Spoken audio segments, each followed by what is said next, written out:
Well, hey everybody, it's your good buddy 650E here. Welcome back to the channel. Today, on the new bike build series, Zak the Master Mechanic is going to install some Brentuning software onto our 2023 BMW S 1000 RR.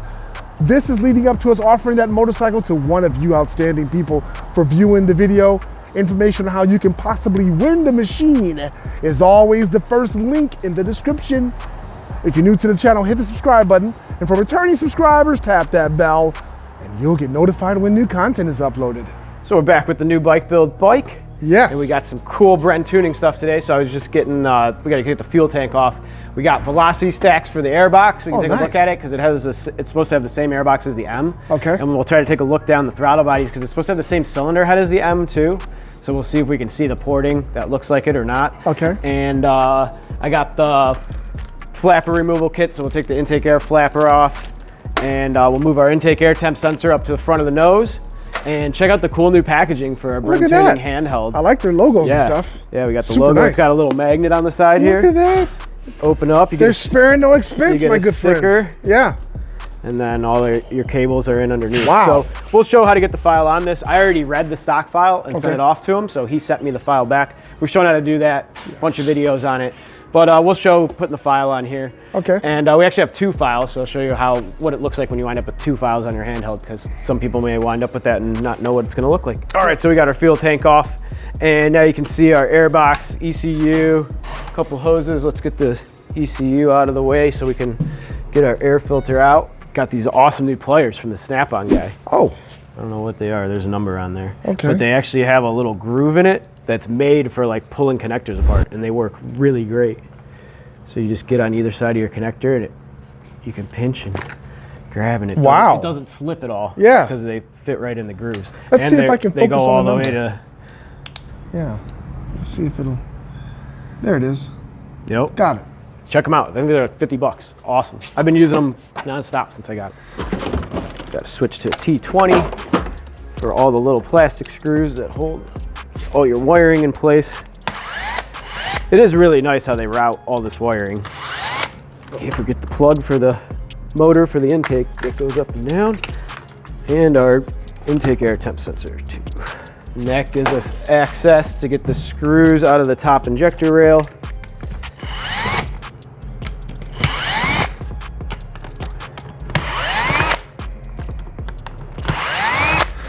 I never have any luck getting them out of there, so I just gave up and I leave them sit and then grab them with a magnet. Okay. Because every time I try to pick one up from inside down there, it falls, and then I'm looking all over for it. And now this should just pop out of the airbox, like so. One more zip tie on the side here.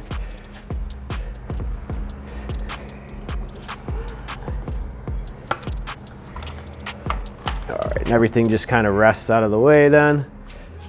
And we can pull our air filter out. There we go. Same air filter setup. Any bugs? Nope, no bugs in the wintertime. Yeah, yeah. Nice and clean. We got a Sprint P08 filter for that. And favorite clamp down on the crankcase breather. Almost always forget about it, but I actually remembered. If we take a pick, it usually just pops like so. Break the seal there. Break the seal around the hose. Ooh, almost got the camera. Yeah. Coming at you in 4D. Yeah, you're right. All right, that should pop off of there now. And we can lift our air box up out of finally. Finally. All right. A little bit of oil in there. That's pretty common. Oh, so these do still have the white funnels, just like the M bike, but it doesn't have the green stack area or velocity stack. So, but they are a different height. You can see it's substantially shorter. So we're going to change these with the Brentuning ones. I'll show you how to do that in just a moment. But for now, we're going to put this off to the side. Let's see what we can see down in here. So if I turn the, oh, we got to plug this back in. So if we plug this back in, this is our throttle. it should let us open these up. Yep. Oh yeah. So yeah, you can kind of see it. So down here where it's more oval shaped. Okay. See where it's the different color? Yes. That is the porting that they did on the M head. I see that. Now it's just built into the cast. It's not on the M head. It's actually done with like a or a Bridgeport or something. You can see the machine marks. There's no machine marks. It's nice and smooth, but it has the little cutout for the injector spray. Nice and clean. We don't have any carbon in there, so pretty cool that you can look down in there. Though, right? Yeah. Definitely don't want to drop anything. Be careful. All right, so this is our Brentuning velocity stack, and I'll show you what part we're going to replace and what it replaces. It's pretty nice. It's got laser etched on it. So this is K66. What's a K66? You remember? It's the one before. It's like a 2019. No. That is the M-Bike, is a K66. Oh yeah, These are K67. Yes. So since this has the M-Bike airbox, we have to use the M-Bike stacks. They're actually a different height. I don't have any standard S1000s. I'd show you. I think the standard one's a little bit taller.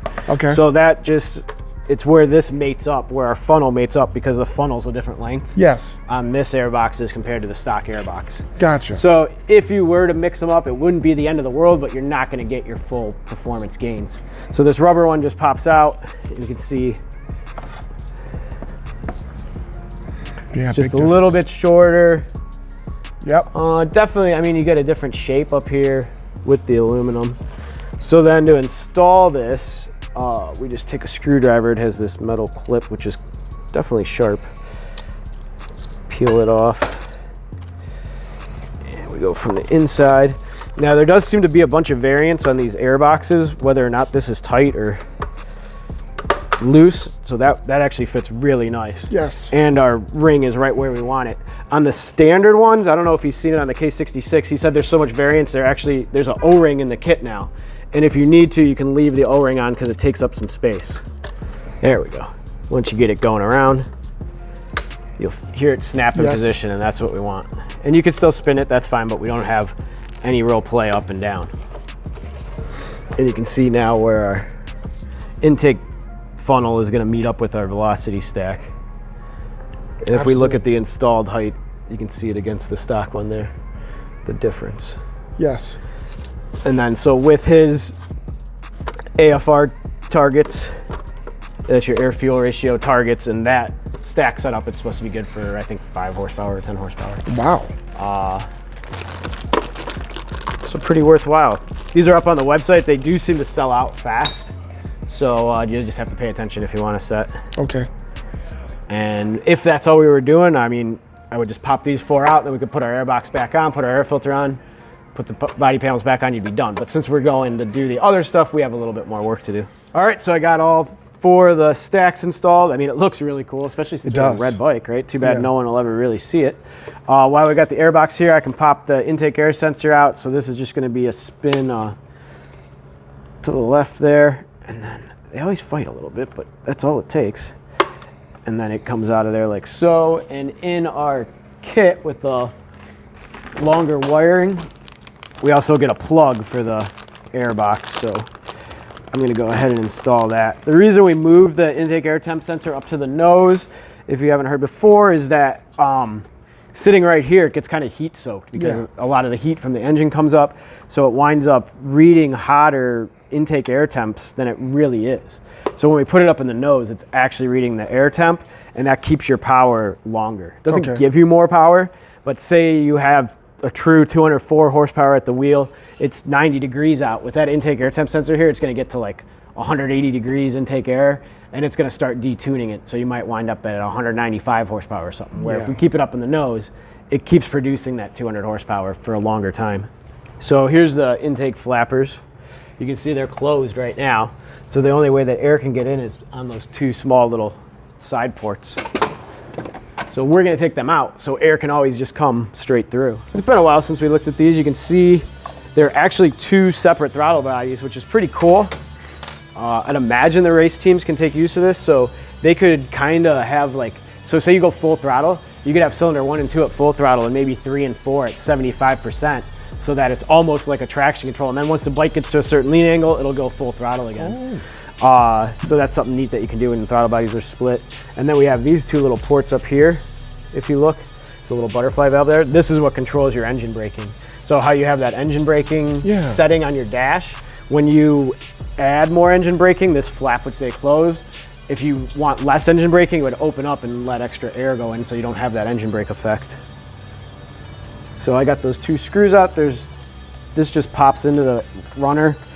So you just have to depress these little tabs on the side. And then this is plugged in, of course, because there's a motor for the flapper valve. So we're gonna need one of those screws. When we pull this off, you can see that drives this gear here, which opens and closes our flaps. So that's them fully open. So still a little bit of restriction, you know? Yes. Because once we do, usually these things are like dying to fall out. I guess it's too new. Yeah.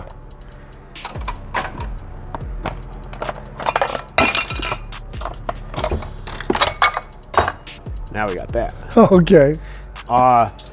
Sometimes I'll even cut these out. I haven't proved if it's better or not, so we're gonna leave it on this one. Yes. I think it might actually help airspeed having those, but I'm not sure. Okay. In our kit for our intake flap removal, we get a nice plate now that's gonna cover these 2 holes. We're gonna put our intake air temp sensor right here in our intake track, and we'll actually be able to see it in the nose once I get it installed. So this is just an automatic center punch, so I'm gonna figure out where I wanna drill the hole and then punch it, and it gives us a nice little mark. And then I just come in with a 12mm drill bit about and catch my punch mark. Okay, so now we have our correct size hole. We just clean all the plastic out of there. I found it to be way easier to put the intake air temp sensor on the cable first instead of putting this in and then trying to get the cable connected. All right. So just push that on there, lock it in like so. We might have to make the hole a little bit bigger, but I'd rather start on the small side and then just make it a little larger if needed, you know? Yes. Because we can't go the other way around. So now if you come around to the front here and you look up down the intake, you can see the shiny intake air temp sensor. There it is. And we're just gonna take this wire and route it real neatly down along with the other wires, and it'll wind up by the airbox, and then we just gotta plug it in. All right. So I like to use a zip tie to help guide the wire through. So I fished it down, and you can see it's right here. We're gonna zip tie it to the intake up here, and then we'll just follow these other wires. So what I'm saying with the zip tie is like getting through this tight frame space here, I can now grab the zip tie and use that to pull it through. Nice. And that's gonna come up with the hoses there. That's perfect. We want this right up here because this is gonna plug in on top of the airbox.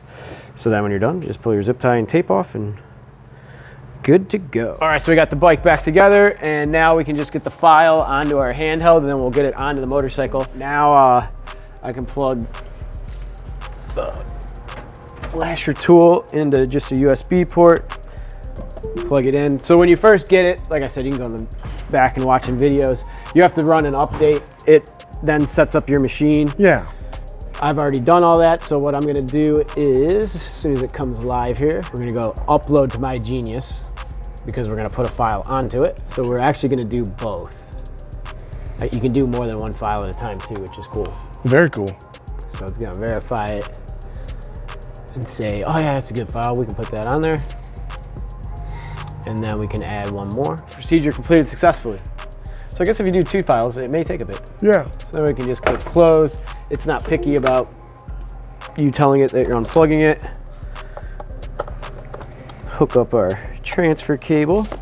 Then we go to the motorcycle, and this goes into the diagnostic connector, which is what I plug into with my diagnostic tool as well, which is now a OBD2 style connector. So we plug this in, and then you just follow the prompts on the screen.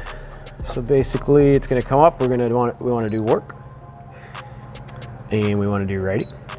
And so now we have stage 1 and stage 2. Nice. So we're gonna start with stage 1. Okay. This should still have the stock cold start.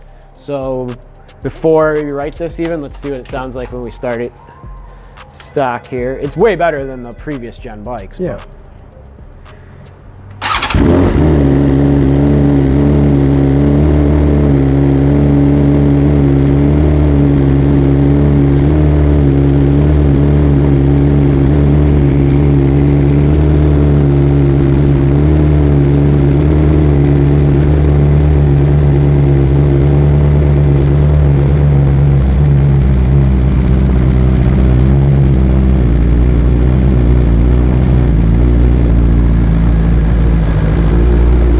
All right, so you can see it has a pretty high idle. It was missing a little bit. You can hear some air in there, and then it starts to slow down.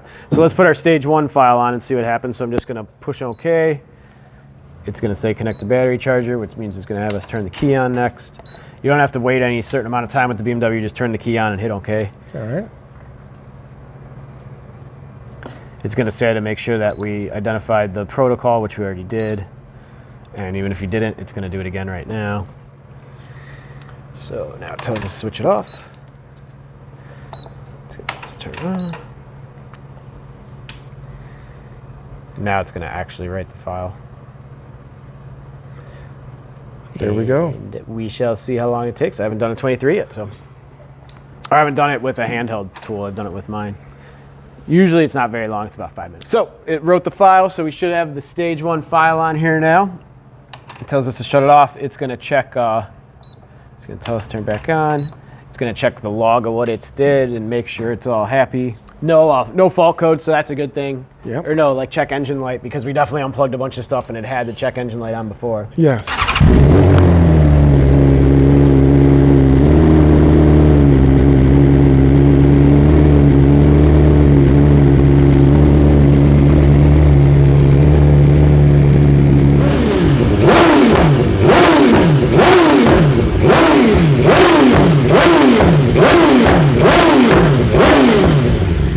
I like it. We got some flames.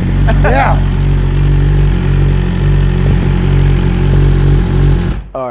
All right, so now when we're gonna do stage 2, since we have 2 files on our handheld, I'll just show you. We'll still go to writing. Okay, but anyway, back to writing, and then we'll go modified, and we have our 2 modified files, so now I'm just gonna pick stage 2 instead. Okay. And then we'll follow the prompts.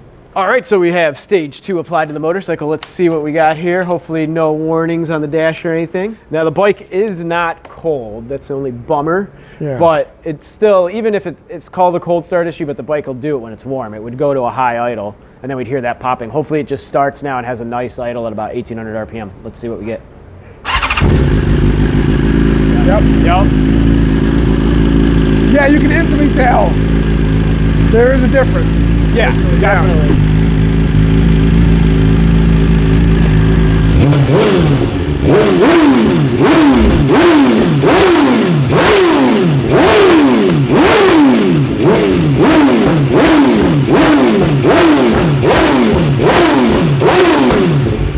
Less flames, which I would say is a good thing actually too. Yeah.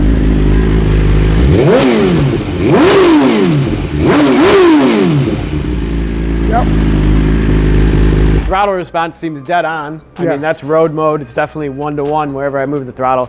And I don't know if we just had flames before because it was cold, or if it is the difference between the 2 maps. That maybe that one really isn't set for all the intake mods that we did on stage 1. Yeah. Where stage 2 is now. But yeah, the start is way better. Yes, and you'll see in other videos, it's gonna be cold and it's gonna start and sound just like that. Yes. But yeah, so that's cool. I like it. I love it. And we're getting close to the giveaway date for the HPX. Yeah, March 31st. I'm excited about that. Me too. And hopefully we get some nice weather. We gotta get that HPX out on the road. That'll be nice. Before you go down to Miami too. Yeah. I just wanna make sure it doesn't have any teething issues. Okay. It's been together and apart a bunch, you know? Yes. But other than that, thanks for watching, guys. Hope you enjoyed it. All right. Catch you in the next one. All right, Zach, thank you so much, man. You heard him. This bike's gonna be given away, but before we do that, our beautiful 2022 BMW S1000 RR that we have code named the HPX is gonna be given away on March 31st. Stay tuned for that, guys. And if you wanna win this bike or the HPX, it's always the first link in the description of our videos. Come join our Patreon family and you could be in for the surprise of your life. Thanks for viewing, guys. We'll catch you next time on the 650 EV YouTube channel.